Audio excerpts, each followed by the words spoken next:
Here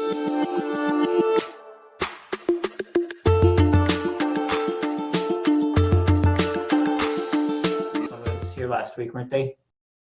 Seems like it. So I don't need to do any kind of little review then. And then today we're going to talk about how to film your own videos with the tools you have and how to practice and prepare. And then next week we'll talk about how to integrate these videos into your marketing strategy once you have them. So the tools for filming that you have available already, the fact that each of you are on this Zoom call means that you have the tools available for filming, because you could use the very device you're on right now, which I think, and for most of you, it's probably your computer. So you've got your phone, if you want to use a phone. The downside of a phone is it's a little bit harder to put it on a stand or a tripod or something so you have a nice steady shot. You can do the selfie thing where you hold the screen side phone, the phone screen side, and use the front facing camera and kind of do the selfie thing where the whole time you're kind of holding it there. That can tend to get people a little motion sick, because you're constantly floating around and constantly moving, and I don't recommend that unless your FAQ is one where you're in a space you really want to move around and show. Like some of my FAQs I'm going to be making are, how to set up certain types of scenarios when filming. And I'm going to shoot those in real, when I'm actually out on location filming different kinds of things. I'm going to be shooting little quick tutorials. And in that case, I'm going to use my phone, and I'm going to, start with the front or the screen-facing camera and talk, and then flip over the front-facing camera and show. I've got a light over here, and I've got a light over here, and my camera's set here, and here's my mic, and then I can come back to. So, if you're in a scenario where you really want to show people something, then the phone can be a great way to do it. But otherwise, if it's primarily you just talking, I would recommend using your computer webcam. And all of you are on your computers right now, I assume. We'll talk about how best to set your computer up and get the best image, the best lighting, and that kind of thing, best sound soon. Or some of us might have a Palm camcorder or a DSLR camera if you really want the high quality. Some content creators really want to use much higher quality than your webcam will give you. You could use a camcorder or DSLR, but most people don't really need to do that. Or you can use an iPad or a tablet, basically just like your phone. You can use the camera on the iPad or tablet as easily. Now, some of us might have lights, want to use an actual mic. It's not necessary. It all depends on, again, how far you want to go in the quality of the sound and the lighting, fine-tuning the lighting. If this is something you want to do a lot of, you want to create a lot of content to share, you might want to consider getting a good microphone, a USB mic, and supplementing the lighting in your space. That's something I consult with folks on, and if you want more information about that kind of thing, I can provide it, but today we're not going to get too much into that. Today we're talking about just doing it with the tools you actually have available. And then editing, Bobby and I were just talking about how difficult it is to do these segments if you can't edit. You can go ahead and practice and go through your FAQ a number of times until you have a take that you're really happy with. And you can go ahead and use just that take without editing it, without adding titles or music or anything like that. You can share, and you'll notice if you start looking around YouTube at a lot of these types of videos, there's a lot of people just turning the camera on and downloading and turning the camera off and uploading it to YouTube. And they're not doing anything fancy with titles or music or anything like that. And as long as the content is strong, it doesn't matter. But again, if this is something you want to do a lot of, and especially if you don't want to have to keep doing your FAQ until you get a full take that you're really happy with, if you can edit, you can go ahead and use the best part of this one combined with the best part of that take and kind of put those together and get a stronger segment. You can add some titles, like maybe at the end you want your logo and your website and your phone number so that people can contact you. Then you can add that by editing. So everybody's got, adding titles, adding music. Everybody has on their computer and your phone tools. Anyone that's got an iPhone has iMovie. It's an app that comes with your iPhone. And if you have a Mac, you're going to have iMovie on your Mac. iMovie is a very comprehensive, very powerful editing software that's not very difficult to learn. There are lots of tutorials on YouTube. You can just type in basics of iMovie, and you'll find lots of videos walking you through the basics of setting up a new project and importing your video clips and editing your video clips together and cutting out the parts you don't like and combining the parts you do. You can add transitions like a fade up from black at the beginning and a fade down at the end. You can add titles, you can add music. It's all very easy. Same thing on your PC for those of you that are on Windows. Windows has Movie Maker. It's built right in, comes free with your Windows OS. And the same thing, very simple to use. You can find tutorials to learn how to use it. And so if you want to get into actually editing your FAQs, making them really nice, you can do it. It's you've got all the tools right in front of you. So we'll talk about tips for filming. As soon as we're done with these tips for filming, I want to go back to get out of presentation mode here and go back to the grid mode and look at each of our images as they stand right now. The way you're set up with your computer, the way your lighting is positioned, the way your camera's positioned, everything, and talk about how you might improve that if you're going to use the device you're on right now. And we can learn a lot just by looking at how we're set up currently. The big thing is you don't want a light source behind you. Like, I don't know how many of you folks have been on Zoom calls where one of the participants has a window back behind them and they're just silhouetted. You can't really see detail of their face. Or they've got a really strong light source just on one side of them and it's really dark on the other side. And it just doesn't make for a pleasant image. Maybe their webcam, your webcam or your phone is going to automatically expose to the majority of how bright or dark the image is. So if I'm sitting here and I've got a really bright window right here by my right side, and then the room behind me is dark and the window light isn't reaching much of that room, I'm going to be really, really bright. The rest of the room is going to really be dark, and my webcam is going to adjust to the room in general. And that means the side of my face facing the window is going to be all overexposed, because the webcam is going to expose to the general scene, which is dark. So it's important that you're well lit and that the environment around you is also comparably lit, that you're not super bright right in front of a window and you've got this room way back there that doesn't have hardly any light to where the webcam's going to overexpose your face. So that's one thing, is having a nice light source in front of you that lights you well. For those of us who are concerned about our age and wrinkles and stuff, having a larger, softer light source in front of you is going to make you look better, is going to de-emphasize wrinkles and anything like that, much more so than a hard light source that's coming from just one location. So like a window works great because it's a larger, softer light source. If you are going to have, maybe you don't have a window available, I would have more than one light source, like a couple of lamps, one on each side of you, so that you're lit fairly evenly. That will be much more complementary than one hard light source.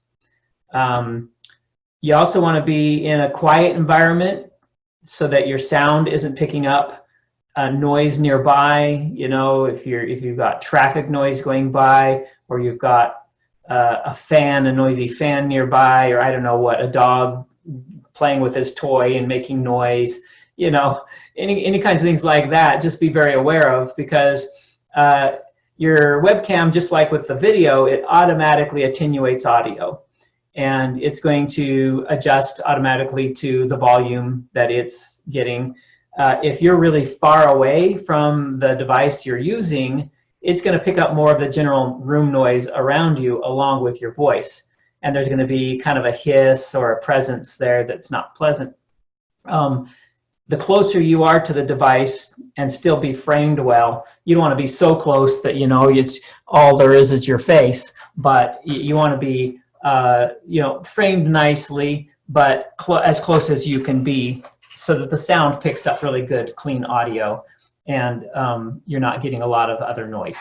So quiet environment, and make sure you're close to your webcam.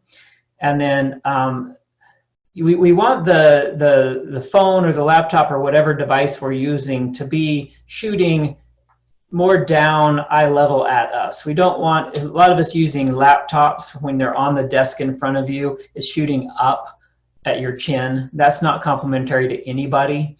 And so the idea is to, you know, stack some books or get a box or something to put your laptop on so that it's up, and the webcam, the actual camera, which is typically at the very top of the screen, is at the top of the display, is around eye level.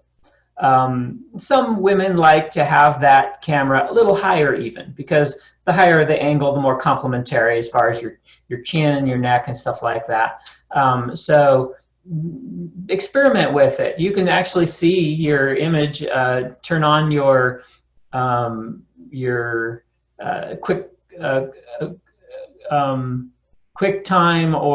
and we'll talk about some of the devices, some of the apps that are on your computer you can use to record as well, because you're going to have to actually record this. And if you're not on Zoom or something, you're going to need a device to record, or an app to record. But you can open that app and actually see your thumbnail and move your camera, move your device around, play with the lighting until you really like the way you look. The other thing too is headroom. A lot of people, you know, again, you've probably seen this on Zoom, where their face, like I don't know if you can see Jose right now. How many of you can see Jose? You know, when you're way back and you've got your face up towards the bottom of the screen like this, and you have all this headroom, that's not a pleasant framing. So you want to have just a little bit of room above your head. Like Bobby right now has probably a little too much headroom. We're seeing ceiling, we're seeing a vent up there that we don't really need to see. So she could tilt her thing down, and it would be, you know, better. So it's a matter of framing your shot so that it's you don't have all this headroom. Your head is a little towards the top of the frame, and we're seeing as much of your body and the scene around you, rather than ceiling or, you know, other parts of the frame that really aren't pleasant to look at.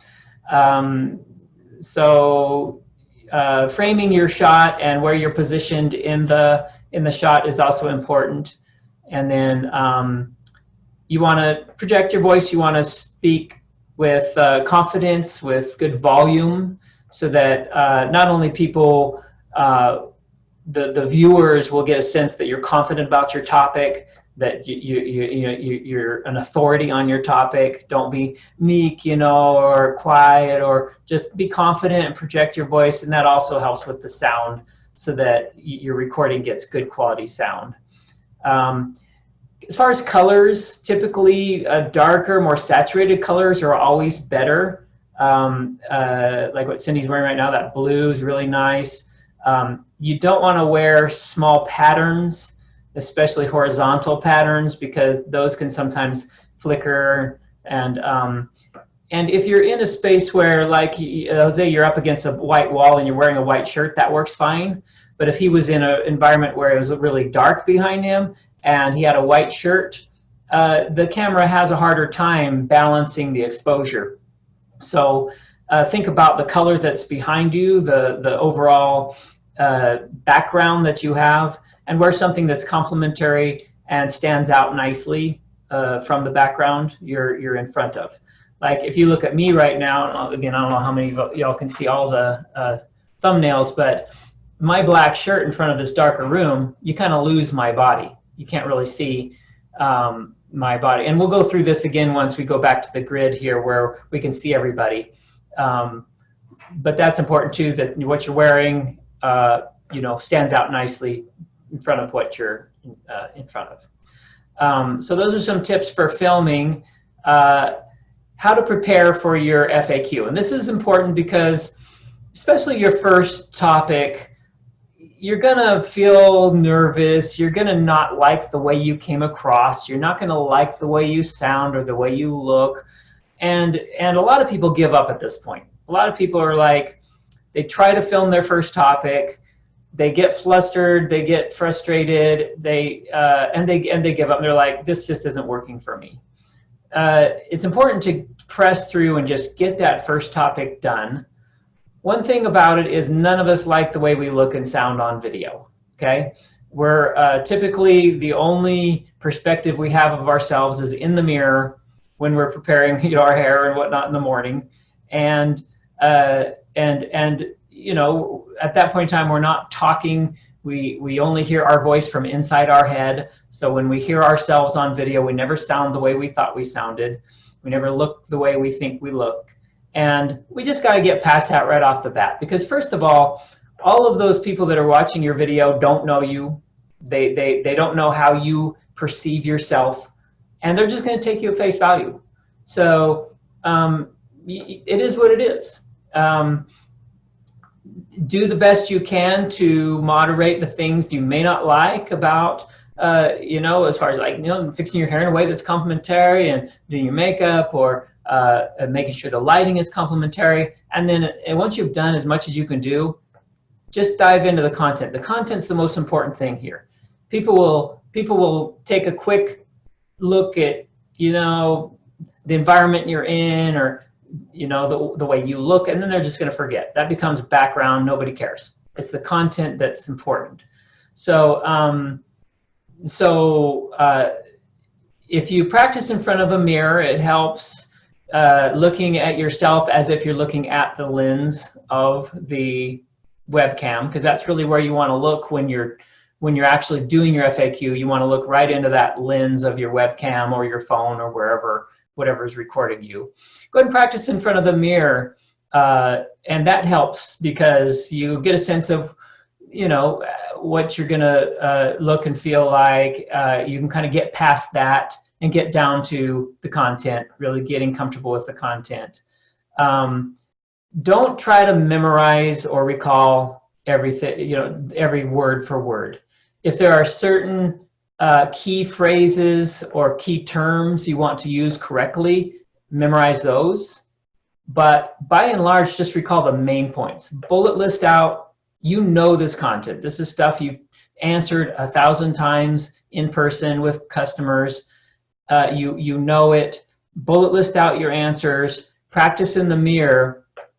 If each time you answer that question, it comes out a little differently, doesn't matter. As long as you've covered the main content that you want to cover, you've made the main points you want to make. Doesn't matter how it comes out each time. So don't get hung up on trying to say it exactly the same each time or trying to memorize. Because what happens when you try to memorize something is you disengage with the viewer.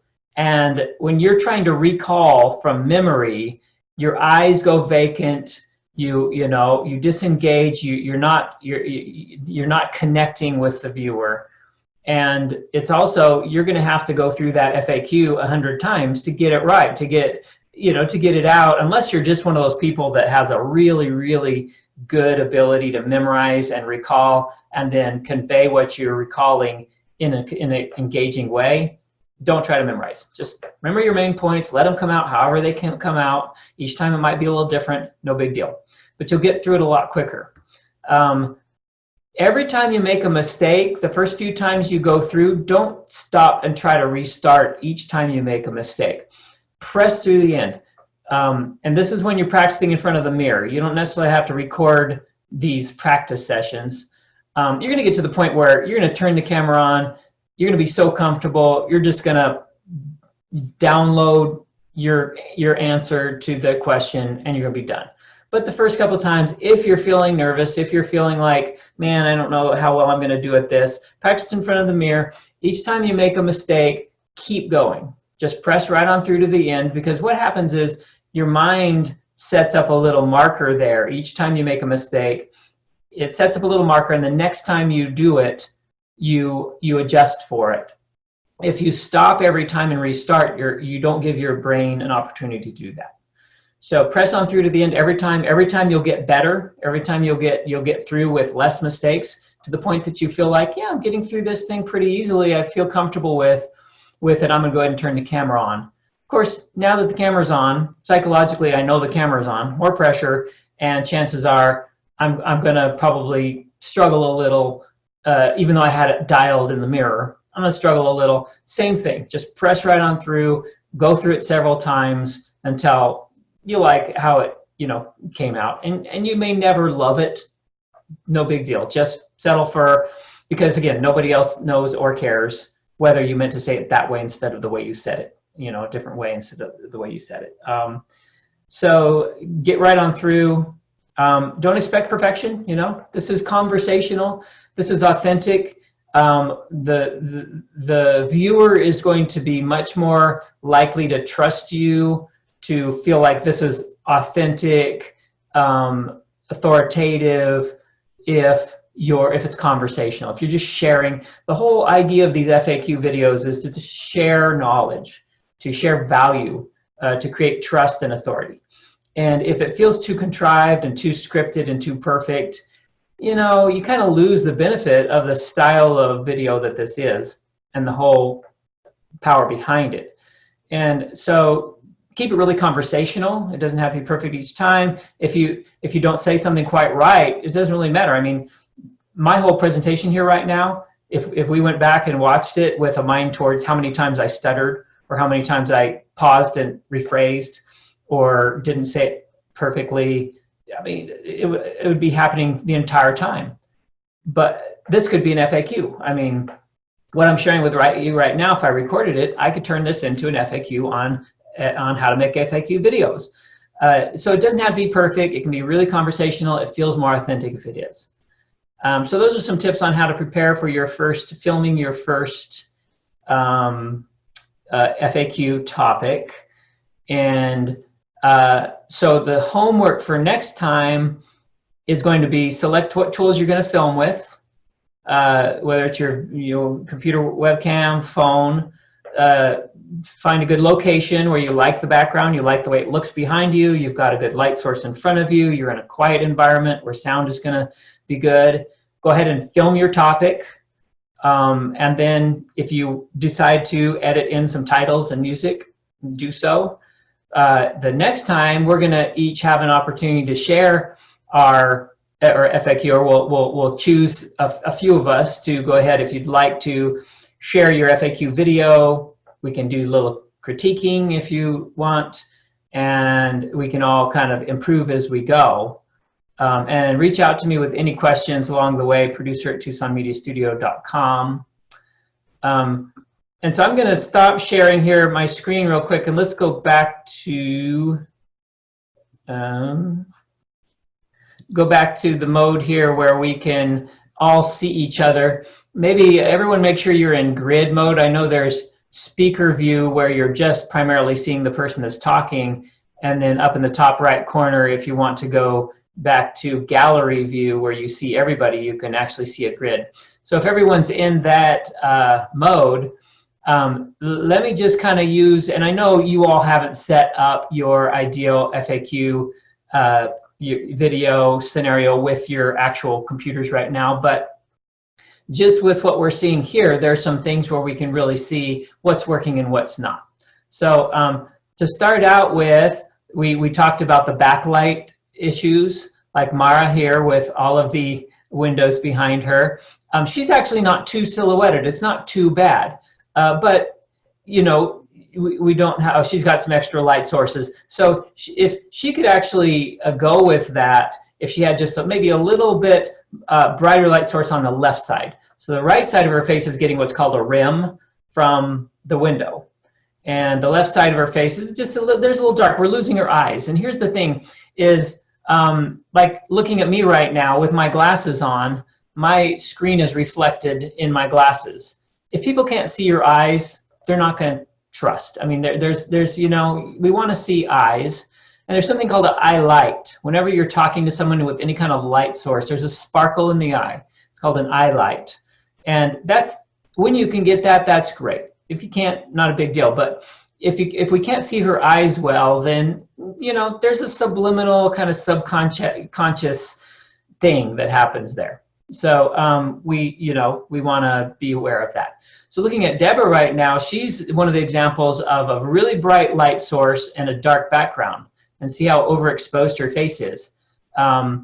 So she would want to reduce the amount of light coming in or have something brighter behind her. So if she wanted to use that background behind her, that would be fine. You would want to dial down that window in front of you, like close down the shade a little bit, so that the difference between your face and the background was, you know, your webcam is going to moderate that better. So that's a good example of being overexposed. As far as camera angles, Deborah's also got the low view, which, you know, is all kind of chin and stuff. We really want to get that camera up higher. I think even Bobby could stand a little bit higher angle because we're seeing ceiling and a vent up there. Ruth looks really nice from her angle. She could probably be a little higher, but her background's really nicely composed. The light on her is really nice. There's just the slightest bit of overexposure on her forehead. But I mean, that's webcam. If she dialed down the light in front of her just a little, if it's a window or something, that could help a little bit with that. By and large, Ruth is great. I think she could raise her camera just the tiniest bit. Yeah, but she's got a really nice soft, see how soft the light is around her chin? So her jawline is being accentuated by the fact that the light source is shadowed in her, on her neck. And she's, the only way that, as far as a really soft light source, hers is perfect almost. The only way that it could improve would the slightest bit would be if that light source was just slightly coming from more to her right or more to her left, so that her nose had a little bit more shadowing on one side than the other. And these are getting into subtleties here that nobody's going to notice. But if you really want to, you know, so looking at Stephanie's got that dynamic where she's got a little brighter light coming from her right than her left. That accentuates her nose and her facial structure a little better. She's still got the jaw shadow. And her camera angle is actually a really nice eye level. Her image right now, actually, she could just go with that. That looks really good. If you wanted to move the camera slightly farther away from you to where it was a little bit more, you know, you see a little bit more of your chest and a little less space above your head, that would be a little bit more improved composition. But by and large, that's a great image. For Cindy, we would definitely want to get your camera higher, you know, because we're seeing up into your ceiling. And so you would want to put your camera up. Now, you'll notice every webcam is going to set your color balance automatically. You'll notice that Stephanie and Ruth have a really nice kind of amber. Ruth actually looks just slightly yellow, just slightly greenish yellow. So for whatever reason, her camera is automatically white balancing with a little bit of a cast on her skin. Stephanie's cast skin tones are really nice. Again, Deborah, since she's overexposed, we're losing a lot of that skin detail. Looking at Nancy, she, you know, with her background there, She looks really good. Her skin tones, her lighting looks good. That looks almost like a professional image there. The only downside to hers is when she's moving around, you see the background is being keyed in, and it's constantly adjusting for what's her and what's the background. And that can be a little weird for people. If you're going to use a background like that when you're recording, I would make sure you have a green screen or, you know, a chroma key background, either blue or green behind you, not using just the wall or whatever happens to be behind you, so that it can get a really clean key. You know, so for someone like Jose, you might want to choose a background that's relevant, that's, you know, of interest. Don't put yourself right up in front of a wall or something where, you know, it doesn't look, it doesn't have any context or any relevance, or doesn't look interesting. Like for Cindy, if she's doing an FAQ on some of her products, she may have behind her, you know, a nice little, like I see to your right shoulder, there's a mirror there, there's a surface. You could array some of your products there, you know. So try to have your background contextual to the topic if possible. If you're talking about, like Bobby's talking about, web design or whatever, you know, you might set up to where I don't know, your angle would probably be too low if we were seeing the screen up behind you. That might be a way to, yeah, so that might be a way to show some of the things you're talking about, but we would probably want to raise you up a little bit more, or get your camera raised up more to where, and raise you up to where the screen isn't up behind you, but it's more beside you. So you might even want to put your thing up and stand. If you're going to use a display like that to show some of your stuff, you could even raise the camera up and stand by the display to where we're seeing you and the display. You can edit in examples later too. If you're talking about examples of websites or graphic design or something, if you can do some of your own editing, that's another benefit of editing, is you can go ahead and add, you know, add that. So those are some tips and stuff for shooting your thing, as far as your using your camera, getting good audio, nice lighting, getting some good content. So let's go ahead and plan on shooting your first topic this week and editing it and kind of sharing it. Yeah, it looks like we have some questions. When editing, how do you avoid jump cuts? Okay, so that's a good question.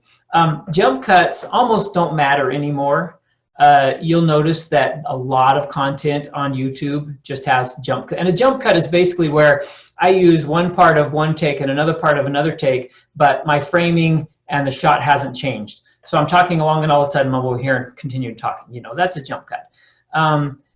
Here's a way you can moderate jump cuts is, if your camera is set up 4K, which most of these cameras are 4K sensors, and you go ahead and move a little bit farther away like I am, say I go ahead and shoot my FAQ here and in 4K, you'll have to edit in order to get rid of jump cuts. And then when I'm editing this, I create a 1080 project. I edit it in an HD 1920 by 1080 instead of 4K project. What that allows me to do is zoom in on, so I can start out wide like this, and then wherever there's a cut, I can change my angle. I can zoom in 50%. So if you've got a 4K image and you're in a 1080p project, you can zoom in 50% without degrading the image at all, without pixelizing it, without making it look soft. So I could zoom in to about where my framing is here with my fingers, and then cut back out to the wide shot, cut back in each time I need to cover a cut. And now that's still technically, in film terms, that's still technically a jump cut, because any cut that is the exact same camera angle is a jump cut, but it feels much less like a jump cut, because it's like I've got two cameras going. I have a wide shot and a tight shot, and I'm cutting back and forth between them. So that would be one way to moderate jump cuts if you care, but frankly, nobody else does. You know, I wouldn't worry too much about the jump cut. So is Final Cut Pro 10 worth it? It depends on how complicated you want to get into editing. If you're just adding basic titles, basic music, you know, combining the best takes, you know, iMovie would be great. If you want to do chroma keying, if you want to do more complicated edits, you might want to move up to Final Cut 10. I would try iMovie first and see if you run out of steam on iMovie, you outgrow it. Final Cut 10, it's not that expensive for what you get, the value of what you get. Hard light and soft light would be, again, a hard light source is like just one bulb. It's a light source that's a very tight, small light source that creates hard angles, hard shadows.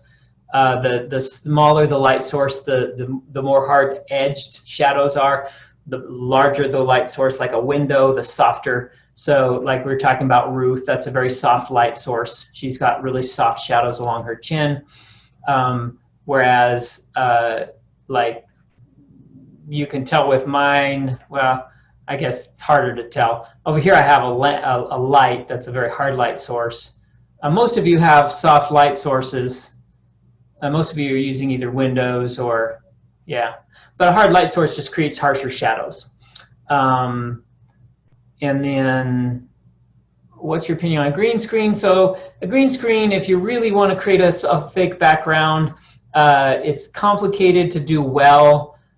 The biggest mistake people make is putting in a background that doesn't have the same lighting feel or lighting angle as you. You know, right now Nancy's background is really nice. It works really well, albeit the color cast on her is slightly different than color cast on the background. It's close enough. The mistake people make when they use green screen is they have a particular color cast on themselves from the webcam, and then the background feels completely different. And so it feels fake. It feels like, you know, bad green screen, bad chroma key. Maybe the background has a light source coming from the left side of the frame, and you've got a light source coming from the right side of the frame. And this is subconscious. It's subliminal. It bothers people. They don't even know why, but something feels off on this. And if that feels off, then I feel off about you, and I'm not going to trust, you know. So if you're going to do chroma key or you're going to do green screen, really, you've got to do it right. You know, that's my biggest thing on that.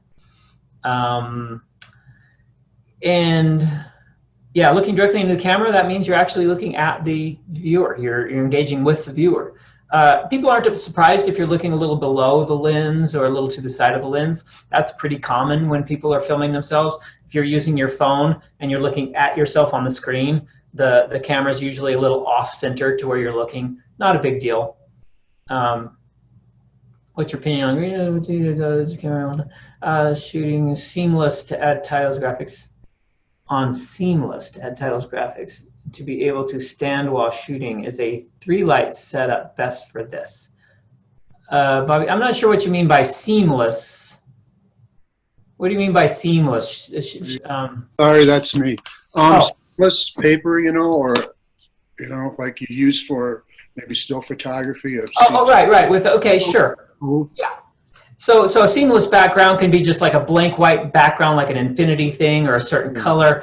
That can work really well. That if you shoot it wider 4K, that allows you to zoom in and like move yourself from the right side of the screen to the left side of the screen. You can add in graphics coming into the sidebar graphics and that kind of thing. So that can work really well if you don't mind doing the editing. The important thing is lighting your background separately from yourself. So the background's lit evenly, and that you're not standing so close to the background that the light on you is casting shadows on the background.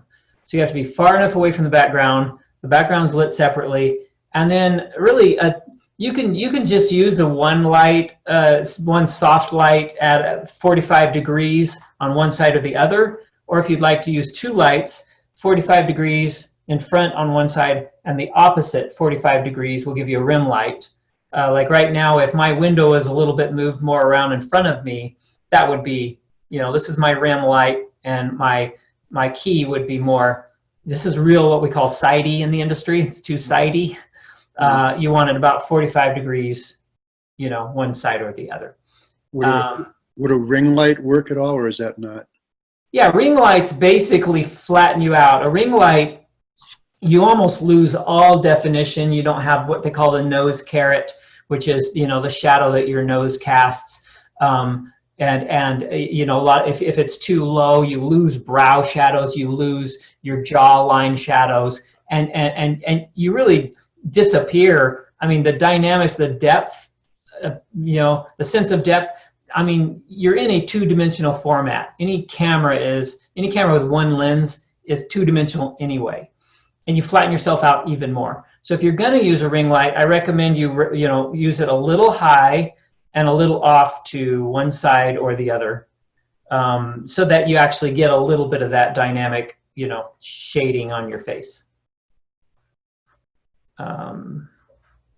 Let's see, Nancy had a question. Did you have a question, Nancy? Yeah, I do. So I'm using a ring light, just so that you know that. It's I have outdoor lighting to one side and the ring light to the other. Okay. Yeah. But it's high. It's up substantially. So most people, higher. when they buy a ring light, the whole idea of a ring light is typically to put the lens of the camera in the center of the ring and have it surrounding the camera. A ring light is designed to give you even lighting all the way around, and it's usually used by folks who are doing like makeup tutorials or things like that, where they really they don't want the shadows. They want to really show. So your ring light effectively right now is a light source. It's maybe not as hard of a light source because it's, round, but from what I'm seeing, I wouldn't know it's a ring light. And the only thing I would do, Nancy, is move it a little bit more in front of you. It's a little too sidey right now. Just move it a little bit more, 45 degree. So from your camera, 45 degrees one way or the other is your ideal angle for any light source.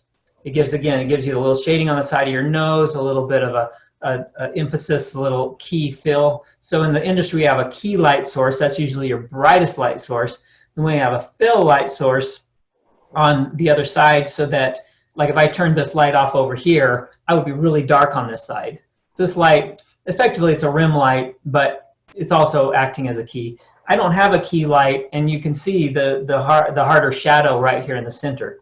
So both of my light sources are too far to the side. I get a lot harder shadows here in the center. So a key, fill, and then usually they have a backlight source, which kind of gives you a little halo, a little off of your, like you can see off my shoulder here, my window's operating a little bit as a backlight. And so that's usually called a backlight. For me, 2 lights is plenty. I do my key light, a soft light source, 45 degrees up here, a rim light, 45 degrees over here, and that rim light effectively is my backlight, and also, kind of moderates this dark side of my face because my key light is over here. So my question is about adding a picture or a screen, like so you're doing an FAQ and then you want to show a screen. Yeah. I don't know how to do that. Yeah, so what you would need to do is get some kind of a display, some kind of a flat screen TV with a HDMI input, prepare the content on your computer as a PowerPoint or whatever, hook that up to the screen, and then you would move yourself over and you would, put the display beside you here. It could be, slightly behind you, but as long as they can see you and they can see the full screen, then you can go ahead and advance that presentation as you're talking. The other option is to edit and go ahead and just cut away to those full screen slides when they're relevant, and then cut back to you. And then you don't have to have a screen beside you. You can just insert those slides wherever you want them when you're editing. So the last thing I want to say is that, I'm really techie. So I needed something to lift things up, and I was using piles of files and books. Yeah. But that's pretty unseemly looking on the top of my desk, and then I was having to constantly dig for a file in that pile. So anyway, I went to the Dollar Tree and got it's a plant or a plate organizer thing. It was $1, and that's what my computers and are sitting on, now my laptops are all sitting on those, bringing the camera up so that Yeah. you don't have to look at my nose hairs. And Yeah, I mean, you can use anything. You can use, I mean, they do make stands for laptops sure, but they're expensive not and for $1. yeah, not for $1. They're expensive and, you know, they look really great. If that's important to you, you got a lot of people coming into your space. And if not though, use whatever, you can get those up. That's a brilliant solution that you found there at the dollar store. What's that? Oh, yeah. Bobby's showing a camera Yeah, for a phone.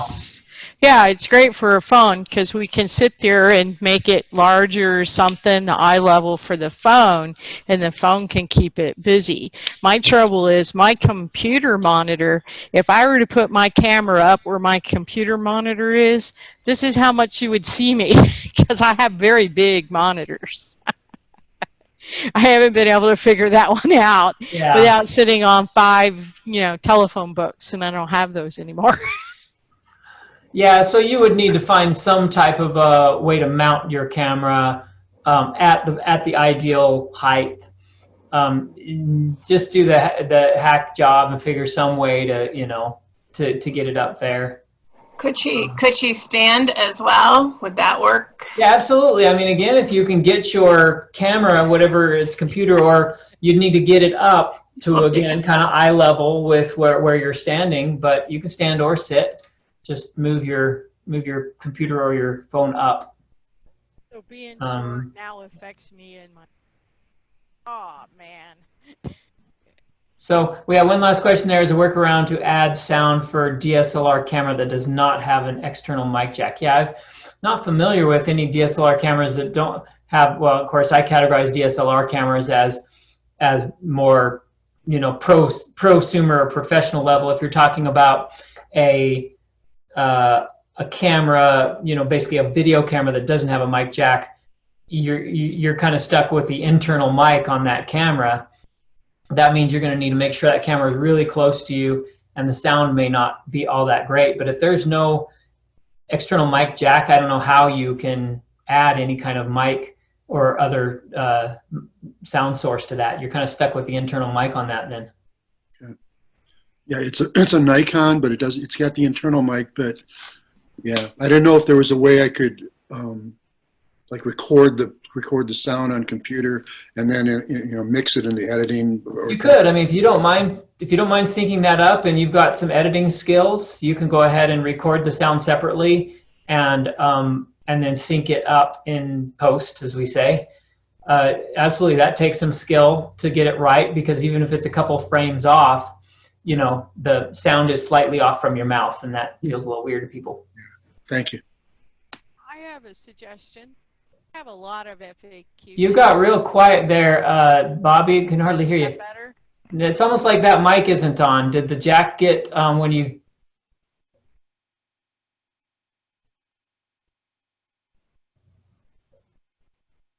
No, we're not hearing you. Is that better?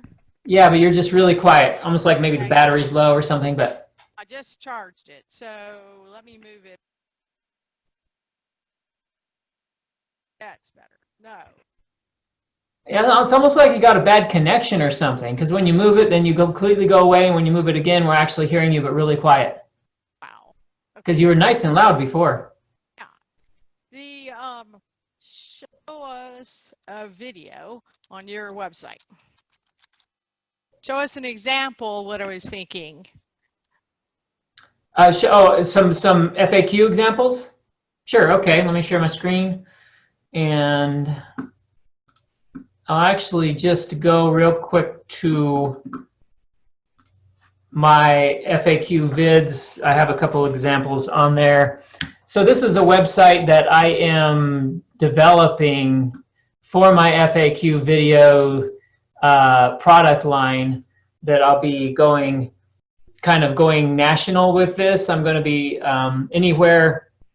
any city that I can hire freelance videographers to film content for me. I'm going to be advertising and selling.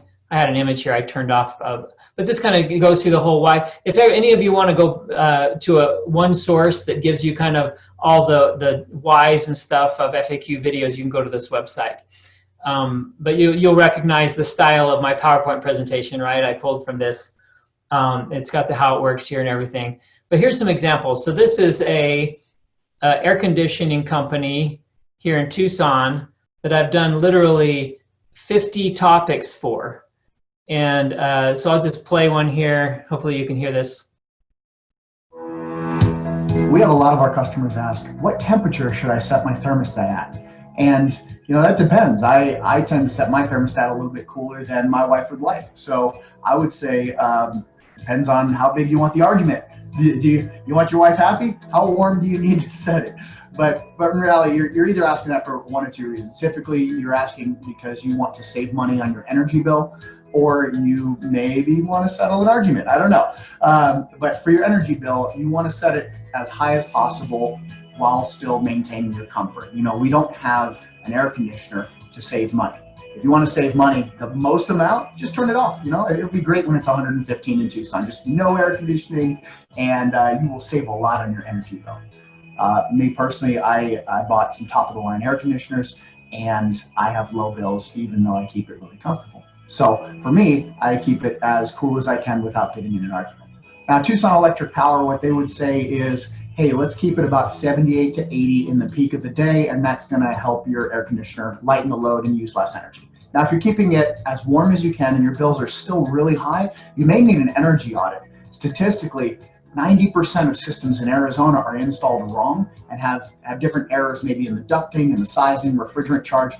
So we can come out, we can take a look and analyze what's going on. We can do an energy audit for the home with a thermal imaging camera, pressure test for the ductwork to see if it's running properly or leaking, and we'd be happy to come do that for you. Please give us a call at 520-888-8787 or go to our website, iDesignAC.com. So that's a good example of he did the intro, what is the question? He answered the question, then he did an invitation at the end. This was also an example of ones that are shot in front of the infinite white background that we were talking about. So that's one example. Here's another one for Gamers Warehouse, where we shot this in front of their store. They've got a bunch of games back behind them. This website's slow. I gotta work with you, Bobby, or someone to figure out why this website's loading so slow. So he was answering a lot of questions relevant to your phone, getting your phone screen fixed and stuff. So here's one. Hey guys, we're here at Gamers Warehouse, where we buy, sell, and trade electronics, but we specialize in iPhone repairs. If you're wondering how to delete an app on your iPhone, nothing to worry about. Simply by pressing and hold the app that you'd like to delete, it should start to jiggle. After so, a small X will appear. Go ahead and tap that X, and then your phone will ask you, are you sure you would like to delete this app? Go ahead and hit the delete button. And if you're still having issues with that, come on into Tucson Mall at Gamers Warehouse in the 4th entrance, and we'll help you out with our highly trained technicians. So we did just a bunch of, you can go on FAQvids.com and see several more examples from each of these if you want to watch more. And then a real quick example for you of more of a high-level FAQ style, where these are some coaches that do network marketing coaching, and this was much more high level. We brought in really nice lighting and actually added, sidebars and stuff. So here's an example.